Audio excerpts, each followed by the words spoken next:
Ang sikreto mga kapatid, ng mabisang paglilingkod sa Panginoon, huwag mong iwawala ang prayer. Amen. Yan lagi ang sabi ng mga bisya, yan lagi ang sabi ng apostol, huwag ninyong iwala ang panalangin. Amen. Iwala nyo na ang lahat, huwag lang ang pananalangin. Amen. Mga kapatid, pag hindi ka gumawa, hindi sabihin, you are not of prayer. Sabihin, nagpe-pray ka pero ano? Prayer mo lang sa sarili. Oh, kung kaya maulang mamaya, masaya ang aming bibili. Ipag-pray mo, hindi lang sarili mo, hindi lang pamilya mo. Ang gawain ng Diyos, ang sugo ng Diyos, ang pagbimisyon. Amen.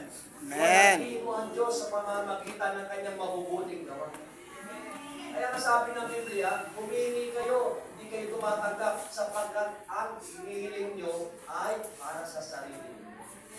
Kaya dapat, unahin natin si Lord. Amen? Amen. Mateo 6:33, seek ye first the will of God and His righteousness, and all those things shall be given and added unto us. Unahin mo ang kaharian ng Diyos sa kanyang katwiran. Lahat ng mga kahilingan mo ibibigay, dahil agad mo na. Amen? Amen. Paano mo siya unahin? Pray. Pag nanalangin ka mga kapatid, hindi ka maglulupay-pay. Lucas 18:1. Sila ay sinabihan sa talinghaga ng Panginoon, magsipanalangin lagi upang huwag maglulupay-pay. Kaya pag nagpe-pray ka, ikaw mismo nakas. Kaya nga ako sa biyaya ng Panginoon mga kapatid, ewan ko ba,